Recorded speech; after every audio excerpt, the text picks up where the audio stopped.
Good afternoon, everybody. It's noon Pacific, 3 p.m. Eastern on this sunny here in Sacramento, Monday afternoon. Welcome to Content Chat. Today, I'm going to be talking about SEO with Dale Bertrand. You may be seeing Dale everywhere these days. It feels like I'm seeing Dale everywhere these days because there's just so much conversation around SEO and whether or not SEO is dead and how we need to change what we're doing. But before we dive into that conversation, Dale, do you want to take a minute to let people know a little bit more about who you are and what you do?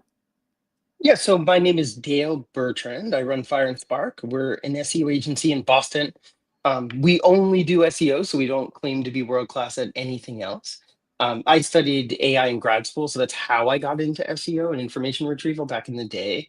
And nowadays, besides running the agency, I do a lot of conferences. So I love speaking on stage. I love teaching workshops and doing trainings. So I'm on the road probably half of the time nowadays, talking about SEO and talking about in what respect is SEO dead, and the ways in which SEO will never die. So doing a lot of answering questions about SEO for sure. Well, I want to point out a couple of things that already just, cut through the hype, cut through all the SEO is dead hand wringing that we're hearing. And one, that's that your background is AI. So you're not afraid of AI. And further, you're running an SEO agency and you're not out there looking for a completely non-related other job, like in manufacturing or something. So this tells me that you're definitely the right person to help kind of unpack why people are just so sure that SEO is dead and that there's nothing you can do that will, save your site or get visitors to you. Why is that happening right now? Why is everyone so afraid that AI means the end of SEO? Well, there's a number of reasons, but I think the perspective that I have on it is I was in the technology field before I moved over to marketing, and I moved over to marketing maybe 15 years ago. And that was around the time that marketing was transitioning from marketing to digital marketing. So back then, we were going through a similar transition like we're going through with AI right now. And what I remember is working with a number of marketers who decided not to make that transition for whatever reason. Maybe they had a different career choice that they were making or whatever it was. And so I remember back then there were marketers who really leaned into it, and those were the marketers that excelled over the next decade, right? But now we're headed into this new AI marketing landscape, whatever that looks like, and it's going to be much different from the marketing that we've been doing. What we all got used to was an era of free, cheap, easy traffic. Basically, the inbound marketing playbook, the Yeah. playbook where you publish a lot of content and you get a whole bunch of traffic. A trickle of that traffic actually converts, but that's all you need to be successful. And that is changing big time. What we expect is that AI will make a lot of that traffic disappear. The top of funnel informational traffic, the type of traffic that would land on an educational blog post, those blog posts that you made 500 words and then 1,000 words and then 2,000 and then 10,000 because that was the advice. And it's like, well, now it's 100,000. That's why I'm not getting my traffic because I'm not writing 100,000 word posts, right? But that is going to change. We're going to have to be more strategic about the content that we write, topics we choose, how we build an audience, think more like a publisher, and make sure that we've got something unique. So we're adding information. And then on the technical side, we expect over the next 2, 3 years to move for the web to really evolve, where we're writing content that targets automated agents, not just humans. And that really kind of boggles your mind. But when you think about it, we've all been writing content to target Google's algorithm for a long time. So Yeah.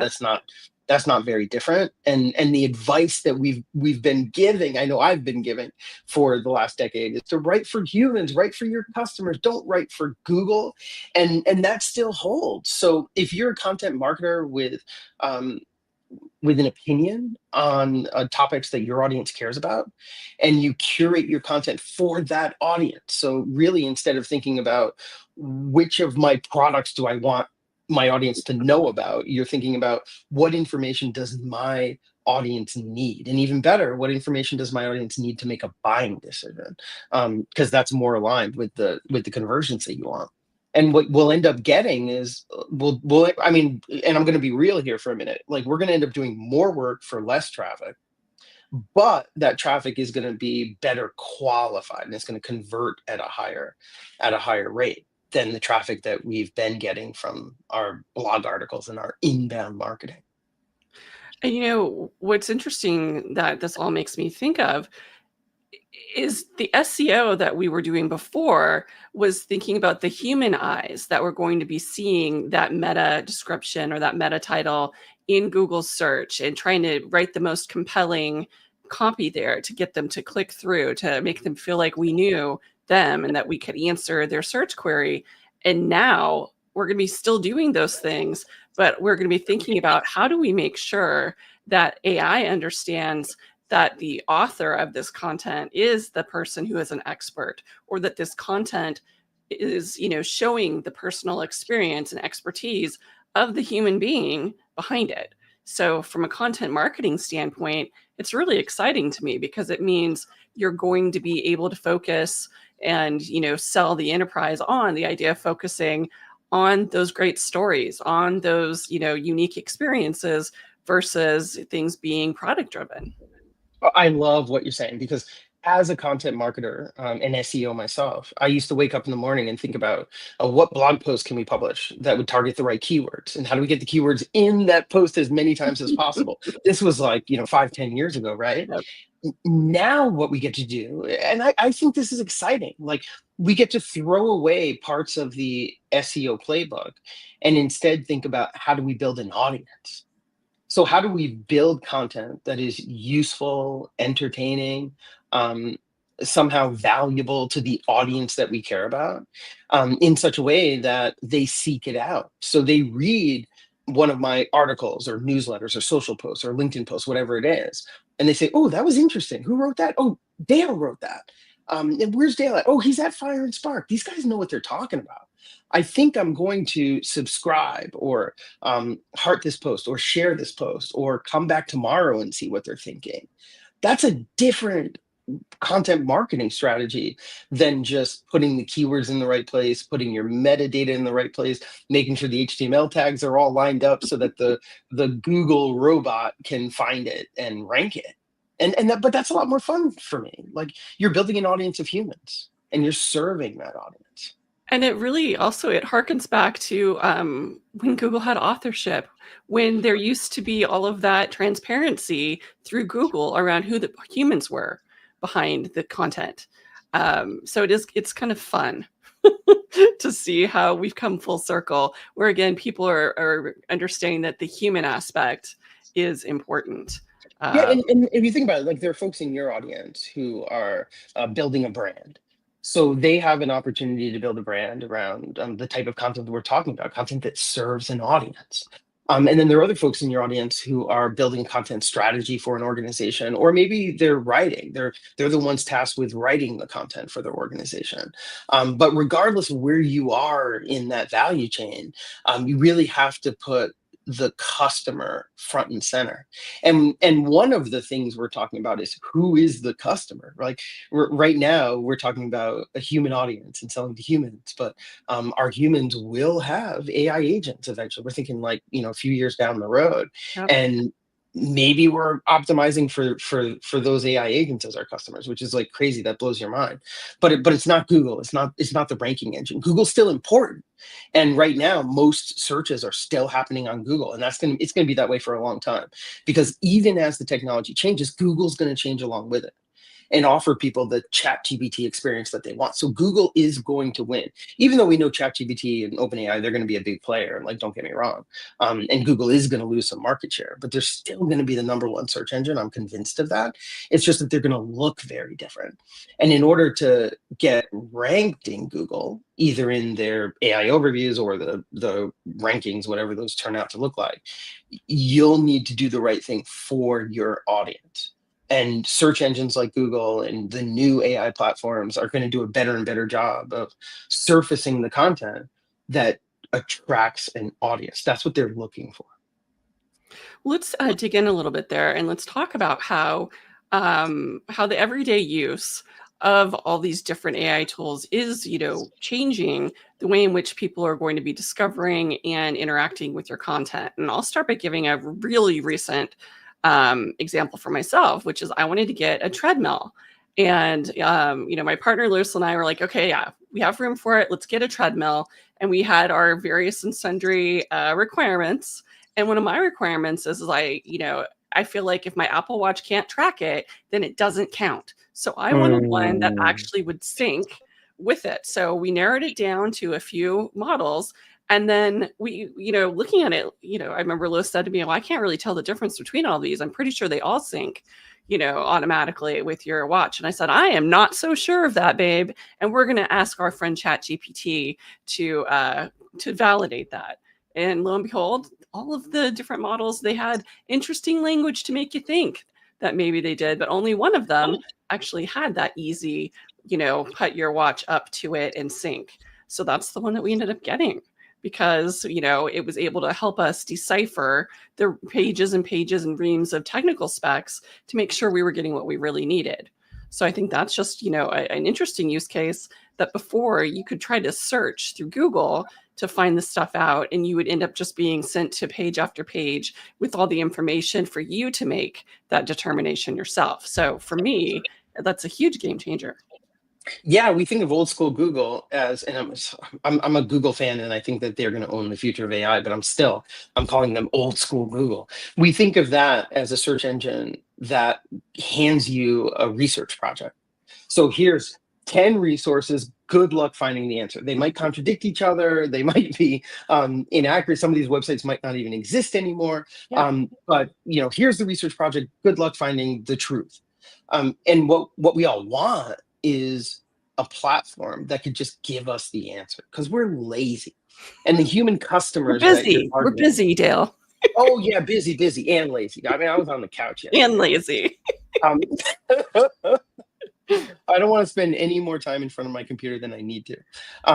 But we want the answers, right? So the way that I think about that is old school. We would go to Google, just do basically work the research project that Google gives us. But now we have AI, like you were talking about ChatGPT. I think about that as an information engine where I can go there and have a conversation, get information to help me understand my problem and the types of products and services that might help me solve my problem. That includes DIY methods, or maybe you don't need to solve this problem, but that'll help me shape how I frame the problem and the types of solutions that are out there, maybe their products and services. And then from there, I like to go to a tool like Perplexity, which I'm calling a decision engine that can help me compare different solutions, different products, different services. Like you're saying, which ones are compatible with my existing devices, which landscaping companies use eco-friendly like chemicals or something like that. And then from there, when I've narrowed it down to one product or one service, I might go to Google to transact. Yeah. I have an example of this where I was looking for a meal delivery service because we don't have a proper cafeteria in my office, but that's a whole nother story. But I was looking for a meal delivery service. So I went to ChatGPT looking for information. I'm lactose intolerant. So I had to figure out if that was going to even be possible for me. I found two that I thought were interesting. That's when I went into Perplexity and I asked Perplexity AI for a comparison between the two, especially for somebody who is lactose intolerant, but not dairy free, which is what is the hard part. Then it eventually, I chose one of the two after looking at the comparison, and I went to Google and I said, I want to sign up for brand name. And instead of sending me to the home page, it sent me to an internal page where I could sign up. And because I already had all the information, I knew I Yeah. wanted to sign up with this service. So I ended up using an information engine, which was AI, a decision engine, which was an AI search engine, and then Google to transact as my transaction engine. And I'm really saying that to illustrate that our customers have many different tools that they can use. They're just going to have more choices. It used to be Google it. Now it's search it up on whatever platform is appropriate for the task at hand. And I'm a huge fan of Perplexity as well, especially when you're talking about things. like finding, I have a wheat allergy. So everything I eat is gluten-free and wheat-free. And you would think that that would be pretty easy to do, but it's actually not. And frequently places will say that they're gluten-free, or like the search engines, like, or even the review engines will say, oh, this place has gluten-free options. And they actually mean they have a salad on the menu, which does not, that does not count. But I love your example too, because I do the low FODMAP diet because of IBS. And so we use lactose-free dairy products all the time. And people are always really confused by that. They were like, oh, do you mean you use dairy alternatives? I'm like, no, we love dairy. I love cheese. We just don't love lactose.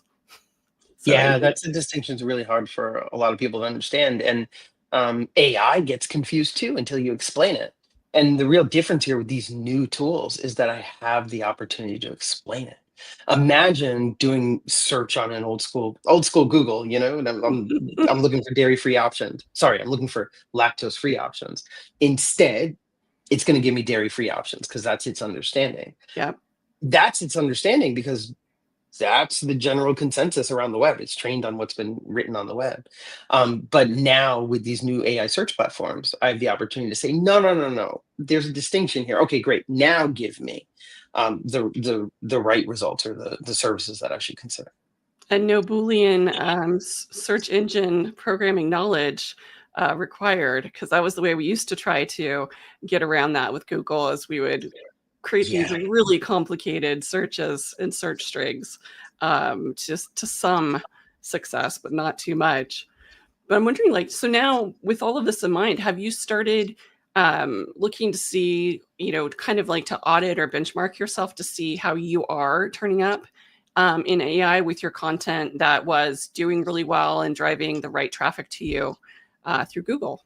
Because I'd love to Yeah, hear. I mean, what Timeline. we're doing is so our brand for my agency, Fire and Spark, but also for the brands that we work with and clients that we work with, we're automating the process of having conversations with different large language models around topics that we want our brand or our clients' brands to show up for, and seeing if the brand shows up in conversation with the different models. And that is the type of monitoring tracking that everybody will be doing soon enough. Yeah. And there will be more automated tools that help out with that. There's some now, but right now we've got in-house tools that's doing it. And I think it's very important because these AI search platforms just behave differently than search. Like in search, we have rankings, and rankings don't make sense in conversation.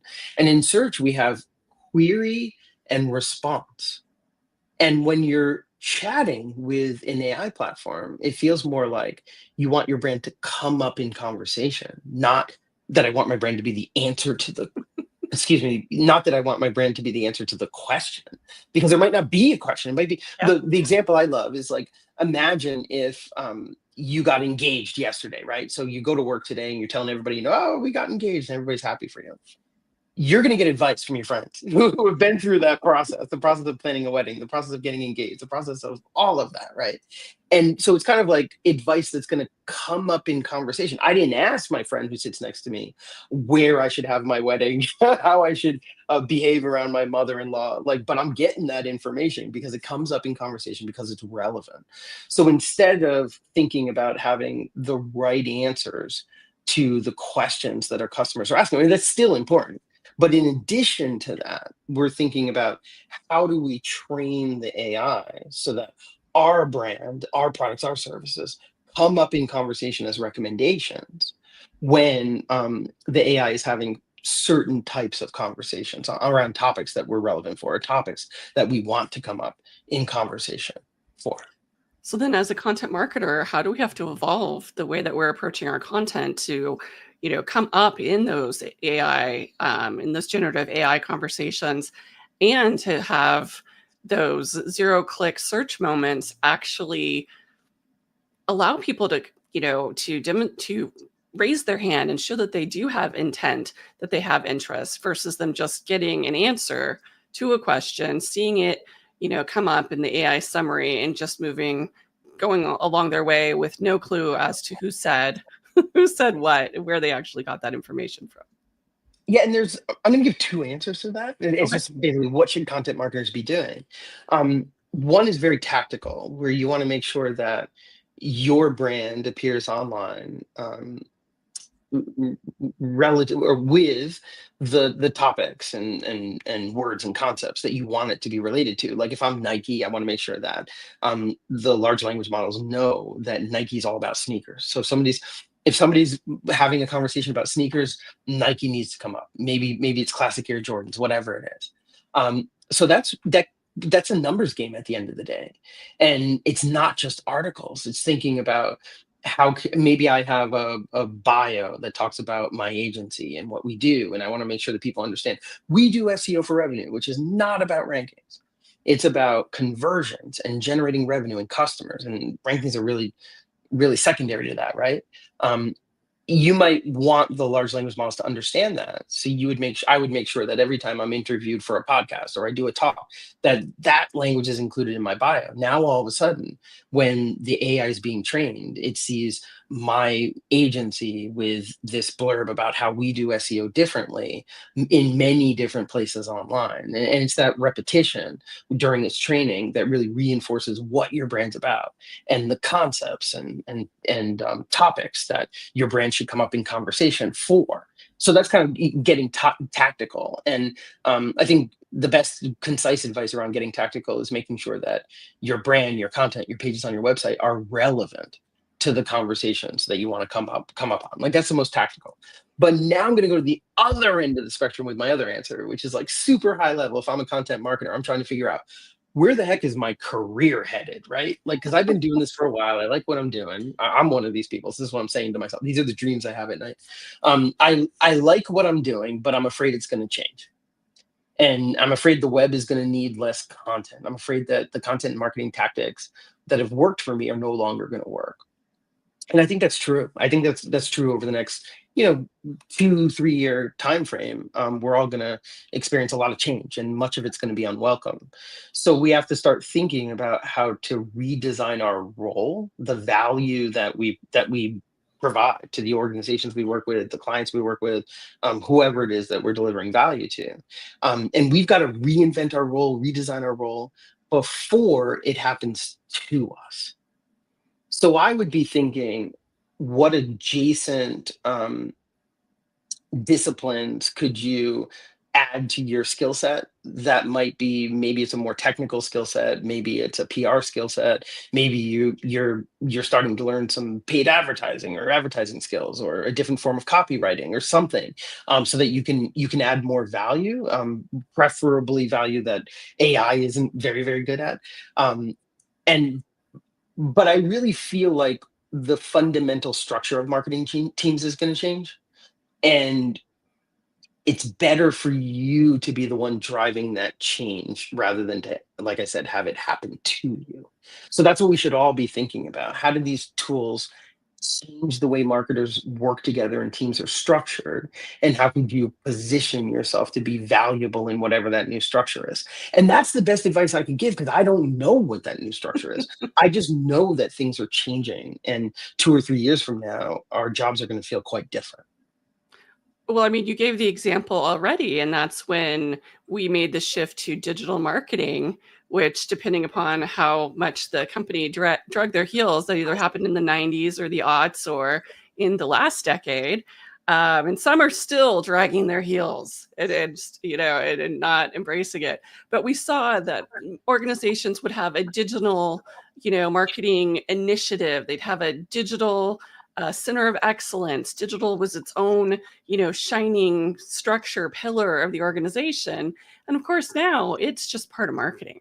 It is, a big part of marketing, but it's no longer this thing set aside. And that's what we're seeing with AI now as well, is that organizations are bringing in AI and trying to figure out how to be AI ready, how to use AI within all our different business functions, but it's still at that center of excellence stage or that, executive initiative stage. And I think Yeah, that that's why absolutely. some folks, think, oh, I don't need to learn AI. I'm going to just stay in my lane and do my thing. And I think we all need to make sure that we've learned from this lesson with what happened with digital marketing. Yeah, before the switch to digital marketing, there was a transition to email, and there was a transition to spreadsheets. So imagine if you were the marketer saying, "Yeah, I'd love to take this job. I've got tons of experience, but one little thing, I don't use email and I don't use spreadsheets. Sorry about that. But other than that, I'm an expert." Like your employer would be like, "No, we do email. So sorry, that's not a fit." That's the way it's going to be with AI. Like the best advice I could give is that like when our profession made that switch from marketing to digital marketing, there were new tools and new roles like marketing automation specialists, like somebody who knows how to use active campaign or a million other marketing automation platforms that are out there really well, or someone who knows how to implement HubSpot. And there are a lot of roles like that that were created. Many of those roles are going to go away because AI can help with that stuff. And we just don't think we're going to have as many people pushing buttons and tools anymore. Like those are the types of jobs that are likely to go away. But there will be room for people. Like imagine this. Imagine if you were somebody who's been like all in on AI for the last year, but you were smart enough to only focus on one tool. You weren't distracted by the fact that there are 50 different tools out there trying to figure out what the best tool was. So you're the expert in ChatGPT, or you're the expert in one of these AI tools like Opus for video, and you know that tool in and out. Like that would give you such an advantage over another content marketer that only knows the traditional content marketing skill set. And I'm not trying to downplay the content marketing skill set because that's very important. But if you can bring that to the table, plus you're the only person, one of the only people on the planet that knows one of these tools inside out because they're brand new, I would hire you in a second. Let's put it that way, because I'm spending a lot of time and money training up the people on my team right now. And what I want the people on my team to understand is that in a year or two, there will be a new cohort of graduates from college. And these are college graduates who had ChatGPT their entire college career. Yep. So yes, they were using it for cheating. Yes, they didn't learn as much as we probably did when we were in school, but they know these tools inside now. Yep. And And that's that's going to like the change everything.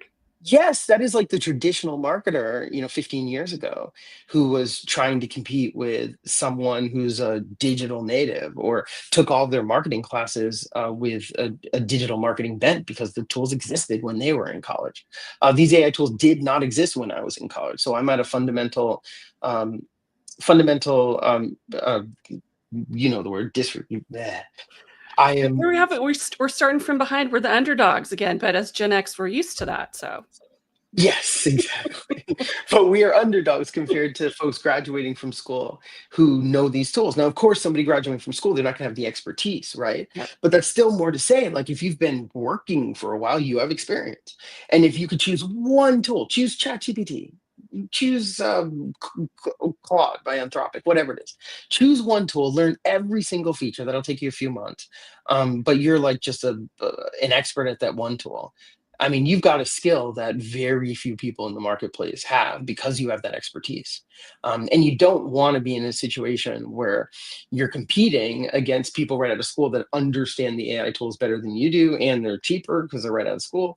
And then what you've got is your expertise, but not all of your expertise is valuable anymore because Yep. of these tools. And you just don't want to, I'm not saying who you're going to win, you're going to lose in that situation. You just want to be clear cut that you're the one with value because you understand how to use AI. You dove into one tool. You were not distracted by 50 different tools, and you have the experience. So one of the things that I'm really excited about that AI is really unlocking is that ability to create more customer centric everything. Like all of your content can be and should be more tailored to the individuals that you're trying to reach. And in the past, we were limited by, okay, realistically, our writers are only going to be able to find out enough information about 3 or 4 personas and be able to differentiate copy for those, 3 or 4 handfuls of personas. But Yeah. now we don't have those limitations, and we have the ability to use AI to take all of our own data, all of our content we've created, and tell us even more about those people that we're trying to reach. So that way we can create more compelling content. So I think that's another really impactful area for content marketers to zero in on, is that customer centric SEO. Yeah, and I think like the personalization use case that you're talking about, it makes a lot of sense for, let's say, email. So where you've got information about how these people found you in your marketing automation platform. You also know what pages they visited on your website, what they've opened and clicked on in previous emails. That's a fantastic use case for personalization. And I would really start there, because that's a good way for us as content marketers to learn what's possible when it comes to personalization, and then move to other forms of content. But what I think it really comes down to, like the ninja skill set that I would recommend people learn, is training. Like, how do you train AI with prompting and context and instructions and using specific tools? Like maybe you're on Active Campaign like I am, and Active Campaign has just a number of features that allow you to leverage AI's new stuff and do some personalization. But how do you actually train those tools to understand and to basically understand your customers, your products, your brand, your voice, all of that? And I really see that as a training skill set for AI. And what that allows you to do is, instead of marketing yourself, like there's going to become a point where the the content marketing skill set that we have is less valuable because of the way AI and technology is going. But what remains valuable is the ability to train these intelligent software tools to do what we need them to do. So you start to position yourself as an AI trainer. You understand how to leverage context and instructions and prompting frameworks and all that to make the AI do the right thing. So once you kind of you feel like you have a handle on, being able to train AI to do things, to give you feedback, to be your personal trainer on all of this stuff too, to give you the coaching, I think you become really aware of where the holes are in some of those foundational content marketing elements. I always hate to use the word governance, but I will use it right here only once. But those are all the things that really unlock the potential with AI. When you have a really good customer journey map, when you have customer feedback, and the really great insights that you've gotten directly from your customers about why they picked you. Once you have all that context and you're able to share it with AI, that's, to me, where you have the huge opportunity from a revenue standpoint. Well, that's exactly right. Like the more context you could build up, and the more accurate it is. But I would say accurate isn't really the right word. So the more useful it is, right? Mhm. And accurate context is part of it being useful, but you can generate context like generating personas from AI. And we all know that they will be directionally correct, but not 100% accurate if you're Yeah. generating like a persona from AI. But the thing is, having a persona is better than not having a persona. 100%. And then from there, having an accurate persona is even better, right? So we just have to keep that in mind. Like we want to continuously improve the context that we're using for prompting, but we don't want to use the we don't fall into that accuracy trap where it's not perfect, so we're not using it. And it's so interesting to me how inaccurate context is actually more useful than no context at all. It's true. I mean, speaking as somebody who's done, I don't even know how many writing projects over the decades that I've been a journalist and a marketer. When you're just told, oh, just go read a couple of these articles to get a feel, or look at the website to get a feel for our brand voice, and then you do an assignment as an example, you never nail it. You always are off because you can't do that. That's just not possible for you to make that many extrapolations and to understand. And frequently you'd hear people say, "Well, we're working on a persona, but it's not ready for you to see it. It's not confirmed yet. We haven't all agreed upon it." It's like, well, you're not going to ever all agree upon it. That's kind of pointless, because it's also not going to be the same from a day-to-day basis. People's context of the world, of the industry, all of these things changes every single day. So you need to have those directional personas that you're refining over time by having that feedback loop too. And I think that's where you can really bring in AI, because it can be doing a lot of that listening and making changes or suggestions of ways to improve your content strategy and improve those personas too over time. Yeah, that's a great point. I talked to a client of ours last week who has a persona, and it's for a new customer in a new market for a new product, so it's not perfect. But they're doing a lot of sales calls with customers for that particular product. So what they're able to do is to take their persona after a sales call and prompt against that persona with the transcript of the sales call, and ask AI to give any suggestions to update the persona based on um, the transcript. And some of them are worth making changes, some of them are not, because you don't want a persona to be, tuned towards exactly one individual, right? But it'll suggest things, and some of them are worth adding and changing, and some of them are not. The marketer is the one with the expertise to figure out what to add and how to make those changes. But the mindset is what I love, which is just continuous improvement using AI to make that possible. And it allows you to move beyond, the loudest voice in the room asserting something is true versus knowing from a data standpoint that it's true. Back a few years ago, I had a sales AI client, and what was always fascinating is that they would have clients who would say, "Oh, well, we're always losing out to this competitor. Their name keeps coming up, so that's where we should focus." And that would almost always be one of the first use cases that they would run through their transcripts of their sales calls to find out, is that actually true? Or do you just think that because one person who that's their perspective keeps saying that to everyone else? And frequently what they would find, of course, is that competitor that everyone felt was always coming up and was the one that they were always losing to, that wasn't necessarily the case, that there were some other competitors or some other use cases that were actually where they needed to focus instead.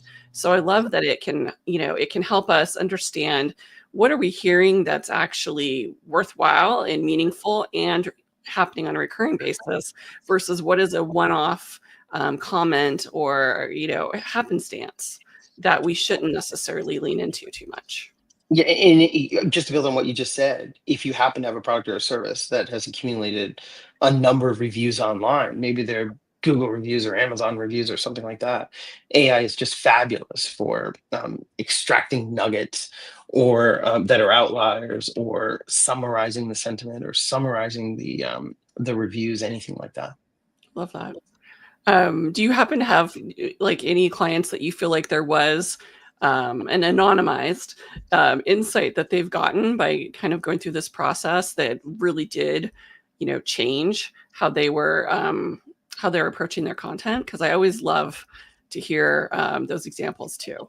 Yeah, there was one a while back where and I'm trying to remember why this was such a revelation for them, but like what came out of doing that type of review of a number of communications directly with clients, like sales calls, chats, and then some reviews that were online, was that like free shipping actually mattered. And that's something we know in e-commerce. It's like everybody wants free shipping. That's what Amazon Prime is all about.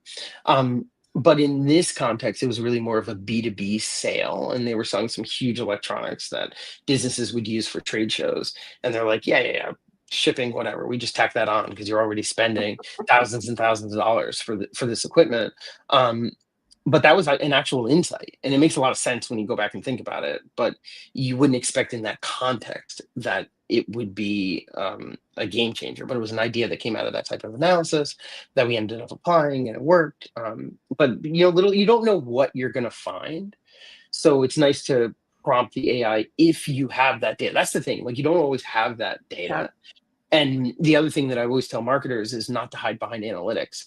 I think one of the issues that digital marketing has brought about is, we're under the impression that we could look at Google Analytics or Search Console for SEO and understand our customers based on what we see in analytics. And it's like, no, you have to talk to your customers to understand why they're clicking on your content, or why they're not clicking on the call to action in your content, or why they did anything that they do, right? Like, what behavioral analytics and Google Analytics will tell us is what they did, but it's the why that's going to make our content better and improve our campaigns. And so you have to talk to your customers.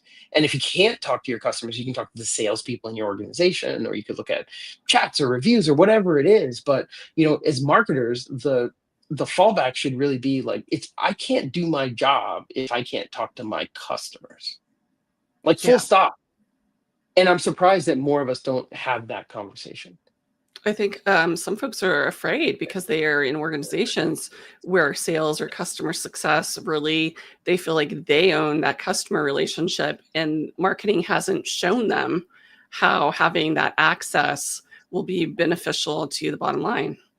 Yeah, So, it's almost like if you were to take a content marketing job and you're working in the office, and on your very first day they sit you down at your desk, and they're like, "Oh, we didn't give you a computer. Sorry about that.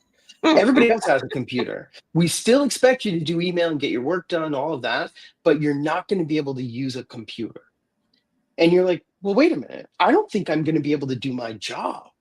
Like, that should be our reaction if yeah. you're in an organization where you can't talk to your customer. When I say talk to your customer, you can't ask them questions and ask them follow-up questions and ask them why, and then ask them, "Well, tell me more about that.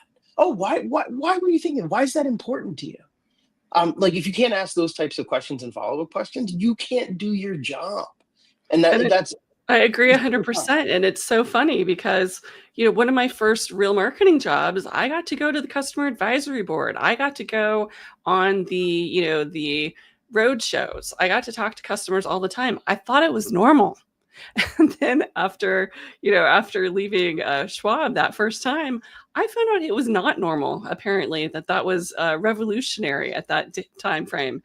But I'm there with you. Now it Yeah, would be a red it's almost flag. like we're expected to create our personas based on a keyword list, or or something like that. It's like, no, it should be based on eventually hundreds of in the beginning, dozens of conversations, but eventually you've got a habit of talking to customers on a regular basis, and this context that we're talking about has been shaped by hundreds of customer conversations where you can ask follow-up questions. That's where you really want to get to. And that's kind of what's so interesting about one of the other big behavior shifts we're seeing, which is people don't want to give you their email address to download a long piece of content. People don't necessarily have the time to read it. They don't trust you that they're going to get something of value for giving you that email, that they're worried that you're going to call them immediately before they've even had a chance to look at it. And so, what I'm definitely seeing more of, and this is something I know you have a lot of strong feelings about, and my friend Maureen Jan has really leaned into over the last couple of years, and that is how you can get so much more information about customers and start to build a really good relationship and give them that tailored content without putting that lead form in the way by doing interactive content. Yeah, I'm glad you brought that up, because we always talk about gated content versus ungated content. And as you're saying, it's pretty clear that we're gravitating towards not gated content. But you still want to start to build a profile of your individual customers so that you can personalize your communications going forward with these fancy AI tools that I heard about. But what we've been thinking about and building is interactive tools. The best example I can give is a mortgage client that we worked with, and they're basically in the business of selling home loans, mortgages for people who are buying their first home or refinancing or something like that. And we've all seen mortgage calculators online, and the web does not need another mortgage calculator. But we were working with a mortgage client where we added some calculators to their website on pieces of content and pages that people were landing on. And what people really wanted to know is what's my monthly payment going to be? Like, that's Yep. why we see so many mortgage calculators online. But what we were able to do was to dramatically improve their conversion rate, because instead of enticing people with a download, which makes no sense in the context, like, what would that be? Would that be like a mortgage application that you can print? Like, that doesn't make any sense.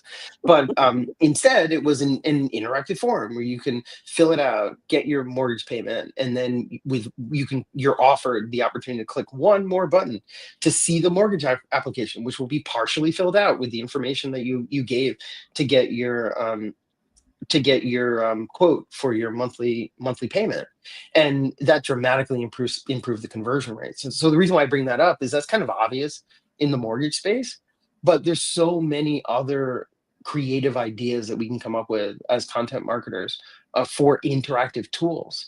And the best content marketers aren't just writing articles. Like that's really the difference between like an article writer and a content marketer. Like a content marketer is following their audience. They're thinking about promotion, not just writing. And they're thinking about the content formats that their audience wants, that their audience needs.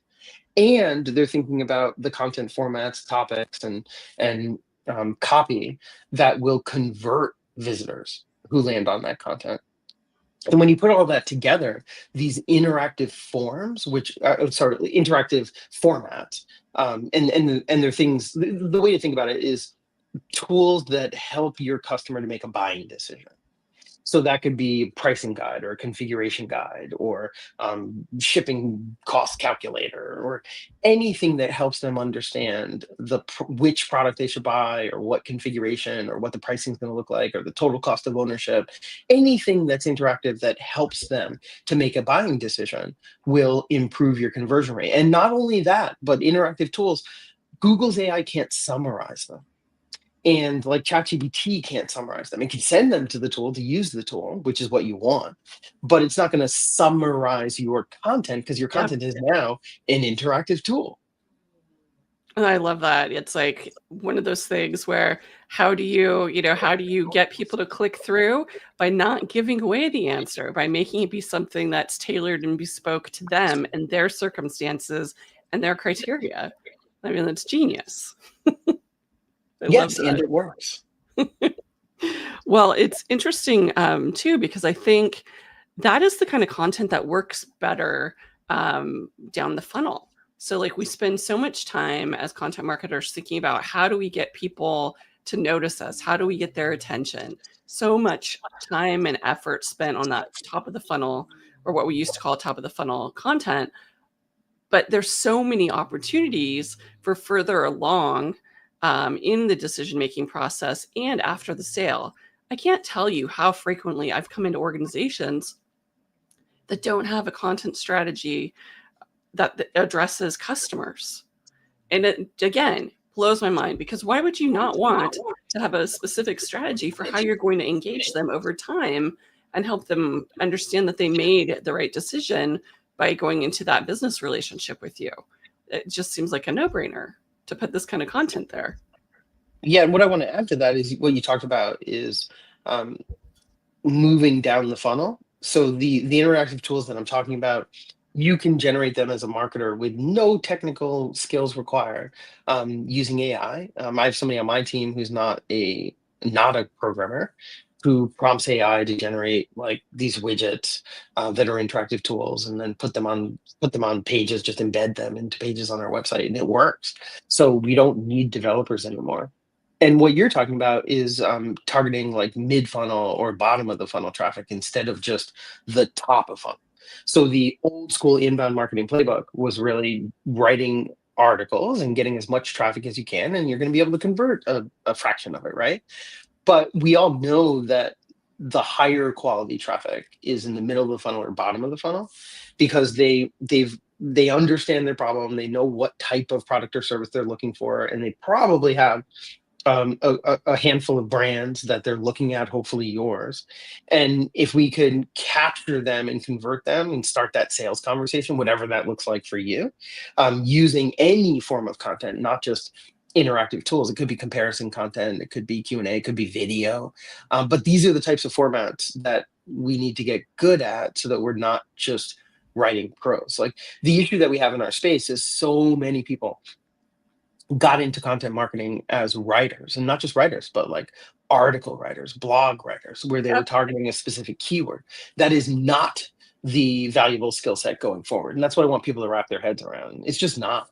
What's valuable going forward is, like we said before, getting to know an audience and figuring out what information they need to make a buying decision, and then providing that information in formats that are not easily summarized and cannibalized, or stolen, let's just say it, like articles are. And that's, like we're saying, interactive tools, video, comparison content, data driven content, or opinion oriented content if it's point of view, so that people are coming back, people in your audience are coming back to your content, because you've got a unique point of view, or expertise that is unique in your space, something like that.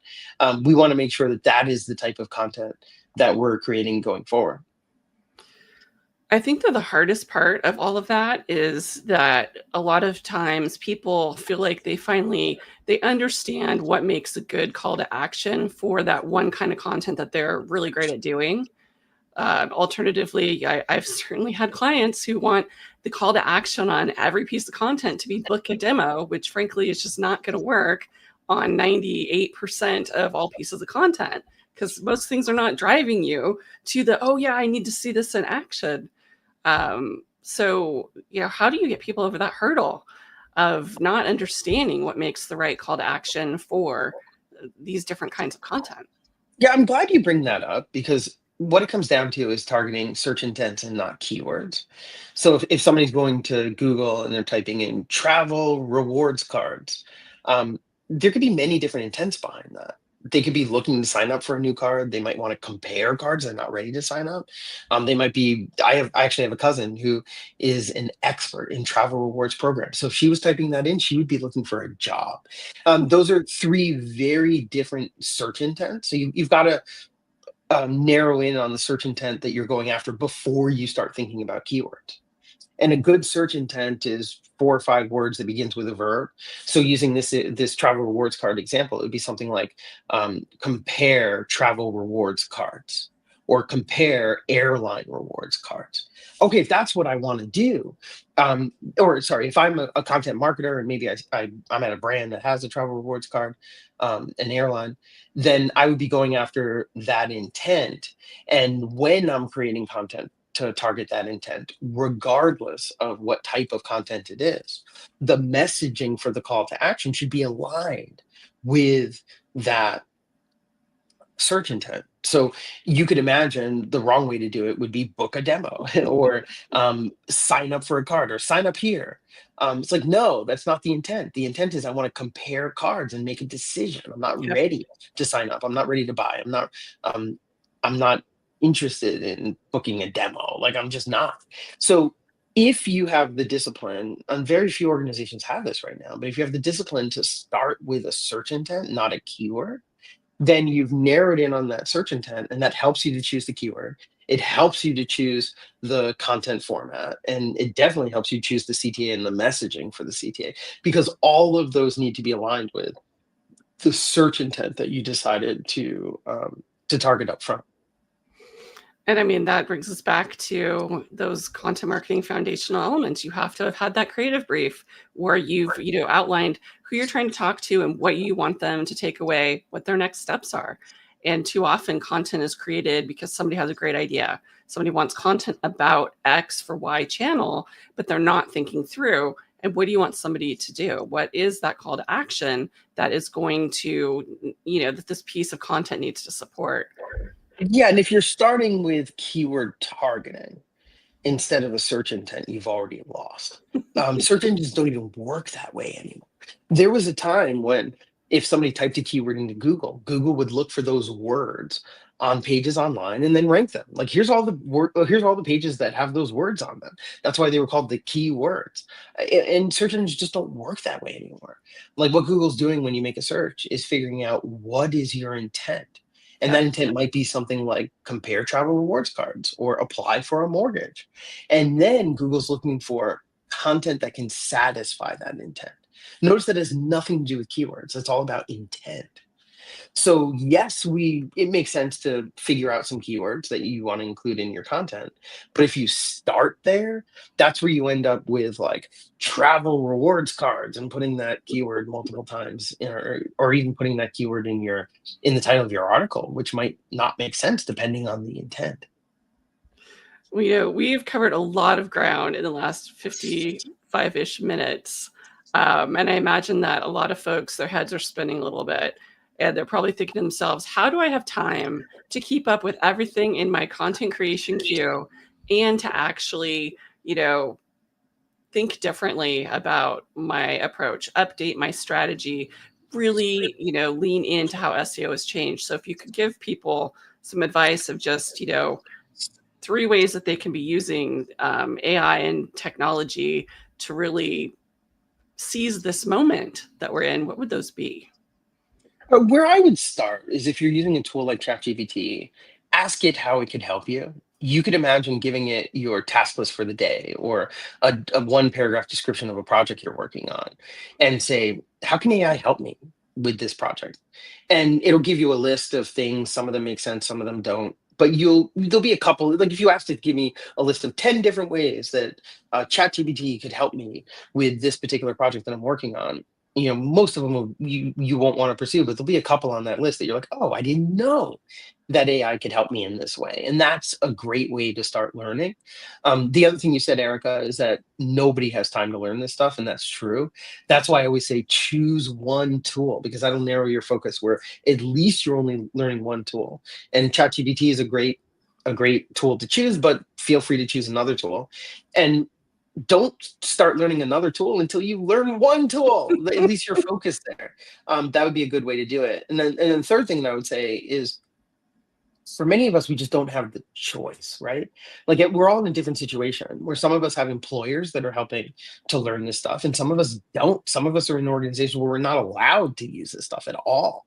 But you've got to put yourself into a position where you are learning this stuff, because you don't want to be a content marketer who doesn't know how to use AI, doesn't understand the capabilities, like 2 years from now, when that becomes a requirement. So you've got to make sure, maybe it's looking at this stuff nights and weekends, or maybe it's volunteering to explore some of these tools on behalf of your employers, so that you can get some time on the clock to learn these new tools.